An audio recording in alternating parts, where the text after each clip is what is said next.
I'm the bad guy grabbing on the Dietta's wrist. She's going to do the basic wrist grab escape and follow up with the straight punching or the shooting fingers. So I grab onto her wrist. She does the basic escape and follows up with her strikes. Front choke position, going inside line. If I'm squeezing on her neck here, if she brings her arms inside line and creates a structure, now the harder I squeeze on her neck, the harder I'm choking my own self because of the structure here.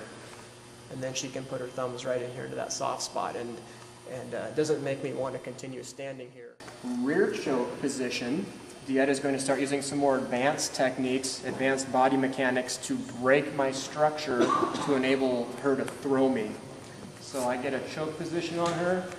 She's going to do her kick down, just like that. And she can follow up with whatever kind of strikes she wants, or she can take off and run. Full mount position, which is a very strong position for me, a very bad position for her to be in. But even though I'm bigger and stronger and I have the best position, if she's spent some time training these techniques, she will actually be able to escape out of this position. So I have her in this position. I might be grabbing her, I might be choking her. She goes ahead and does her technique. Now I'm on the bottom and I'm getting punched and choked, and that's perfect. Just like that. I think it's important for women to realize that it's okay for them to say no or to say stop in a situation where they feel like they're being victimized or if something is uncomfortable. The reality is the situation is probably not going to be some boogeyman jumping out of the bushes grabbing them, although that does occasionally happen.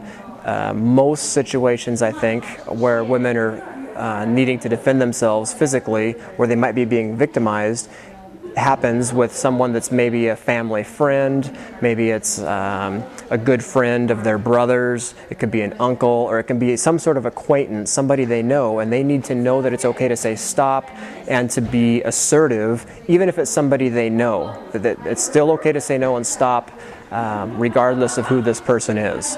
And then beyond that, if the person continues to try to victimize them or grab them or touch them or do something inappropriate, and the female has said stop, no, stop, and the person is continuing to grab them, it's okay to physically defend themselves. Even if this is someone that they know or that's a friend, that when they say no, they mean it. It's okay to be assertive and defend themselves physically.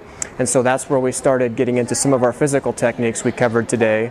And as I mentioned in our seminar, I think it's real important for women to realize when they come to a seminar for a few hours on a weekend, it's more of like a showcase, showing them, demonstrating to them different techniques that are available, but for them to not have some sort of false sense of security. They need to realize they're not going to be able to pull these maneuvers off in a real situation, in a stressful situation, if they haven't been drilling and training those techniques over and over. So this is an opportunity to showcase to them some of the material that's available, and then if they're interested and serious about learning these techniques and getting them down for real, then they should join some sort of program, a self-defense class, at least a cardio kickboxing class, something where they can start practicing some of these techniques and drills with numerous repetitions so that they can become reaction and they'll be able to pull these maneuvers off in a real situation.